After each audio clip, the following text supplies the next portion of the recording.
వీక్షకులందరికీ నమస్కారం. అందరికీ నూతన ఆంగ్ల సంవత్సర శుభాకాంక్షలు. 2025వ సంవత్సరం జనవరి మాసంలో ఏ విధమైనటువంటి గ్రహగతులు ఉన్నాయి, తద్వారా 12 రాశులపై ఇవి ఏ విధమైనటువంటి ప్రభావాన్ని చూపిస్తాయి అనేటువంటి విషయాన్ని పరిశీలన చేద్దాం. ముఖ్యంగా ఈ మాసంలో ఉన్నటువంటి గ్రహగతులను గమనిస్తే, ఈ మాసంలో గురుడు వక్రించి వృషభ రాశి యందు సంచారం చేస్తూ ఉన్నారు. 22వ తారీఖు వరకు కర్కాటక రాశి యందు కుజుడు వక్రగతిలో సంచారం చేస్తూ ఉంటే 22 దగ్గర నుండి మిథున రాశిలోకి, అనగా ఇది కుజ స్తంభన, ఇది ఆల్మోస్ట్ దాదాపుగా ఏప్రిల్ మేల వరకు ఉంటుంది. కాబట్టి కుజుడు మిథునం కర్కాటకం ఈ రెండు రాశుల మధ్యలోనే సంచారం చేస్తూ ఉంటారు, స్తంభిస్తూ ఉంటారు. అందువల్ల 22వ తారీఖు నుండి మరలా వెనక్కి వెళ్ళి స్తంభిస్తారు. కాబట్టి మిథున రాశిలో ఉన్న ఫలితాలు కుజుడికి వర్తిస్తూ ఉంటాయి. అలాగే కేతు కన్యా రాశి యందు ఈ మాసం ప్రారంభంలో, అనగా 5వ తారీఖు నాడు మూల 1వ పాదంలోకి, అనగా ధను రాశిలోకి బుధుని యొక్క సంచారం ఉంటుంది.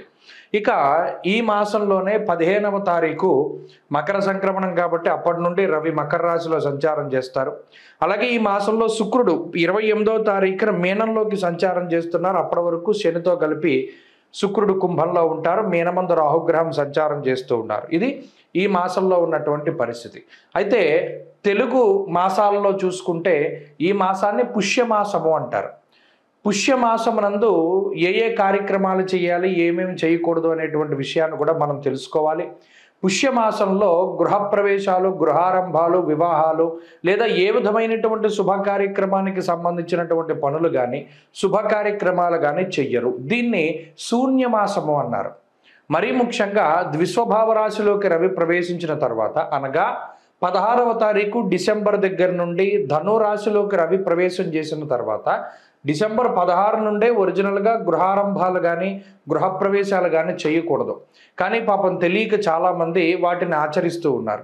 అలాగే గోదావరి జిల్లాలో నెలగంట పట్టిన తర్వాత, అంటే సంక్రాంతి నెల పట్టిన తర్వాత శుభ కార్యక్రమాలు ఏవి చేయరు. మరలా అంతర్వేది రథోత్సవం కానీ అంతర్వేది ఏకాదశి కానీ తర్వాత వరకు కూడా చేయరు. అయితే ఈ మధ్యకాలంలో కొంతమంది మాఘమాసంలో చేసుకుంటూ ఉన్నారు వివాహాది శుభ కార్యక్రమాలు. దానికి కూడా ఏ విధమైన దోషం లేదు. కానీ దీన్ని శూన్యమాసము అంటారు. దాదాపుగా జనవరి నెలంతా కూడా పుష్యమాసమే ఉంటుంది. కాబట్టి ఈ పుష్యమాసమున శంకుస్థాపనలు చేయకూడదు. పుష్యే చాగ్ని భయం చేయవ అంటూ ఉన్నది శాస్త్రం. అనగా ఈ మాసంలో ఏదైనా ఒక పని చేస్తే అది అగ్ని సంబంధంగా కాలిపోతుంది, బూడిదైపోతుంది అన్నారు. అందుకనే అసలు ఏ విధమైన శుభ కార్యక్రమాలు చేయకూడదు. ఇది ప్రధానంగా గుర్తుపెట్టుకోవాల్సింది. అలాగే గృహారంభ గృహప్రవేశాలు కాదు, ఇంకేవి కూడా కార్యక్రమాలు చేయరు. అందుకనే దీన్ని శూన్యమాసము అన్నారు. అంటే ఈ మాసంలో ఏ విధమైనటువంటి శుభ కార్యక్రమాలు ఉండవు. అలాగే ఈ జనవరి నెలలోనే మకర సంక్రమణం జరుగుతుంది. కాబట్టి ఈ జనవరి నెల 15వ తారీఖు నాడు సంక్రమణం రోజున పితృదేవతల్ని స్మరించి వారి పేర్ల మీద స్వయంపాక దానాదులు అవి చేస్తూ ఉంటారు. కాబట్టి ఈ సంక్రాంతికి కూడా పంట చేతికి వస్తుంది. కాబట్టి ఆ చేతికి వచ్చినటువంటి పంట ఏదైతే ఉన్నదో దానిలో కొంత భాగం హరిదాసులకి, జంగం వాళ్ళకి, బ్రాహ్మలకి, లేకపోతే ఇంకా రకరకాలైనటువంటి వారు ఎవరైతే పూజనీయులైనటువంటి స్థానాల్లో, అంటే పెద్దల పేర్లు చెప్పిస్తూ ఉంటారు, బియ్యాలు వారికి ఇస్తూ ఉంటారు. వారికి చక్కగా ఈ 15వ తారీఖు నాడు ఇవ్వవచ్చును. అంతేకాకుండా ఈ మాసంలో ఈ గ్రహస్థితిని బట్టి ద్వాదశ రాశుల ఫలితాలు కూడా మనం ఇప్పుడు చెప్పుకుందాం. కర్కాటక రాశి వారికి 2025వ సంవత్సరంలో ఏ గ్రహాలు అనుకూలంగా ఉన్నాయి, ఏవి ప్రతికూలంగా ఉన్నాయి అనేటువంటి విషయాన్ని పరిశీలన చేస్తే, కుజస్తంభనం ప్రధానంగా ఈ రాశి వారికి ఇబ్బంది. అంటే కుజుడు అటు 22వ తారీఖు వరకు జన్మరాశిలో ఉన్న తర్వాత 12వ ఇంట్లోకి వెళ్ళినా పెద్ద ఏమి ఇబ్బంది, ప్రయోజనం ఏం లేదు, అంతా ఇబ్బందికరమైన పరిస్థితి. కుజస్తంభాన్ని ఇబ్బంది పెడుతోంది. అయితే 15వ తారీఖు వరకు షష్ఠ రవి, అంటే 6వ స్థానంలో రవి బుధులు యోగ్యమైన గ్రహాలుగా ఉంటారు. 15వ తారీఖు తర్వాత రవి మళ్ళీ సప్తమంలోకి వెళ్ళిపోతారు. కాబట్టి రవి బలం కొంత తగ్గుతుంది. అలాగే ఈ మాసంలో 6, 8 స్థానాల్లో శుక్రబుధులు, బుధ శుక్రులు 6, 8 స్థానాల్లో బలంగా ఉంటారు. కాబట్టి అది ఒక మంచి విషయంగా చెప్పవచ్చును. అలాగే వక్రించినటువంటి గురుడేమి కూడా అంత యోగ్యమైన గ్రహం కాదు. అంటే ప్రధానంగా ఈ మాసం అంతా కూడా కర్కాటక రాశి వారు 2 గ్రహాల మీద ఆధారపడి ఉండాలి. శుక్రుడు, బుధుడే, మధ్యలో యోగించేటువంటి చంద్రుడు. ఈ 3 గ్రహాల తాలూకు శుభ ఫలితాలే ఉన్నాయి. మరి కుజస్తంభన వల్ల చాలా ఇబ్బంది కదా, ఎందుకంటే జ్వరం ఖడ్గవరణం చేయవహ అంటూ ఉన్నది శాస్త్రం. అలాగే గోవాజి గజ నాశంచ ధనధాన్యాది నాశకృత్ ప్రయాణ క్లేశమాప్నోతి అంటూ ఉన్నది శాస్త్రం. అంటే ఇక్కడ అటు అష్టమంలో ఉండేటువంటి శని కానీ, కుజస్తంభన దోషం కానీ, నవమ రాహువు కానీ ఏం చేస్తున్నారంటే నానాకార్య విరోధస్య వ్యాధిపీడా ధనక్షయం.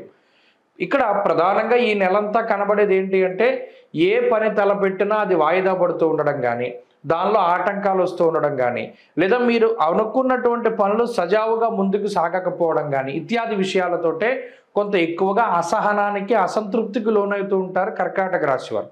అంటే తలపెట్టినటువంటి కార్యక్రమాలు ఇవి కూడా అంత స్పీడ్గా ముందుకు సాగవు.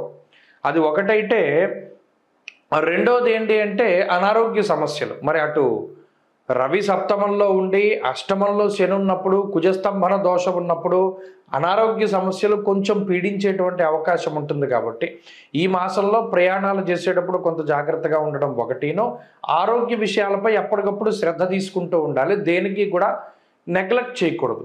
ఏదైనా ఒక చిన్న సమస్య వచ్చింది అంటే దాన్ని ఎలా క్యూర్ చేసుకోవాలి అనేటువంటి దానిపై కర్కాటక రాశి వారు ఎక్కువ శ్రద్ధ పెడుతూ ఉండాలి. ఎందుకంటే మరటు కుజస్తంభన ప్రభావం కొంత ఎక్కువగా ఉంటుంది. అష్టమ శని ఉన్నది, కుజశనులకి మరలా షష్టాష్టకాలు ఉన్నాయి.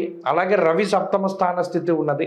సామంత జన విద్వేష అంటూ ఉన్నారు. దీనివల్ల అటు కర్కాటక రాశి వారికి, వారి యొక్క బంధువులకి కానీ లేదా కుటుంబ సభ్యులకు కానీ ఆరోగ్యపరమైనటువంటి సమస్యలు ఈ గ్రహస్థితి సూచిస్తూ ఉన్నది.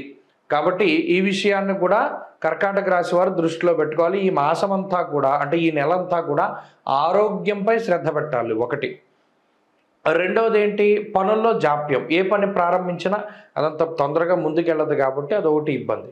ఇక ఆర్థిక సంబంధమైనటువంటి విషయాలు పర్వాలేదు, బాగానే ఉన్నాయి. ఎందుకంటే శుక్ర బుధ చంద్రులు అనుకూలంగా ఉన్నప్పుడు వారు లక్ష్మీ స్వరూపమైనటువంటి గ్రహాలు కాబట్టి ఆ గ్రహాల తాలూకు అనుకూలతల వల్ల మీకు ఆర్థికంగా అయితే ఏ ఇబ్బంది ఉండదు. ఆర్థికంగా మంచి ఫలితాలే గోచరిస్తూ ఉన్నాయి.